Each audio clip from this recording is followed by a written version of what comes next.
चलिए समझते हैं कि नेशनल पेंशन सिस्टम यानी एनपीएस से आंशिक निकासी कैसे की जाती है। कई बार रिटायरमेंट से पहले ही फंड्स की जरूरत पड़ जाती है। एनपीएस में इसके लिए एक सुविधा है।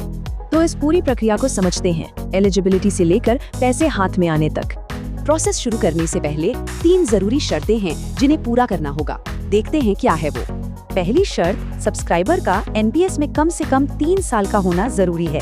सिर्फ अपने योगदान का 25% तक निकाला जा सकता है। इसमें एम्प्लॉयर का हिस्सा शामिल नहीं होता। और पूरे सब्सक्रिप्शन के दौरान ऐसा सिर्फ 3 बार ही किया जा सकता है। हाँ, पर ये पैसे कुछ खास वजहों से ही निकाले जा सकते हैं। ऑनलाइन रिक्वेस्ट डालते समय वजह कैसे चुननी है, यहाँ देख सकते हैं। तो इसके लिए 2 रास्ते हैं, एक ऑनलाइन प्रोसेस और दूसरा पारंपरिक फिजिकल फॉर्म वाला। ज्यादातर सब्सक्राइबर्स के लिए ऑनलाइन तरीका ही सबसे आसान रहता है, सीधे सीआरए सिस्टम से। सीआरए सिस्टम में लॉगिन करके सबसे पहले अपना पीआरएन डालना होता है। सिस्टम में उपलब्ध राशि दिखती है जिसमें से निकासी का प्रतिशत चुनना होता है।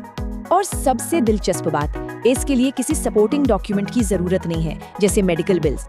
इसके लिए सिर्फ एक सेल्फ डिक्लेरेशन देना होता है कि फंड्स बताई गई वजह के लिए ही हैं।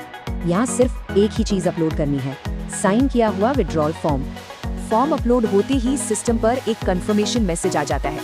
तो रिक्वेस्ट सबमिट होने के बाद आगे क्या होता है, चलिए देखते हैं। प्रोसेस के 3 मेन स्टेप्स हैं, सबमिशन, नोडल ऑफिस से ऑथराइजेशन और फिर पेमेंट। नोडल ऑफिस का काम सब्सक्राइबर की पहचान वेरीफाई करके पेमेंट को मंजूरी देना है। जैसे ही नोडल ऑफिस से मंजूरी मिलती है, फंड्स 3 वर्किंग डेज में अकाउंट में आ जाते हैं।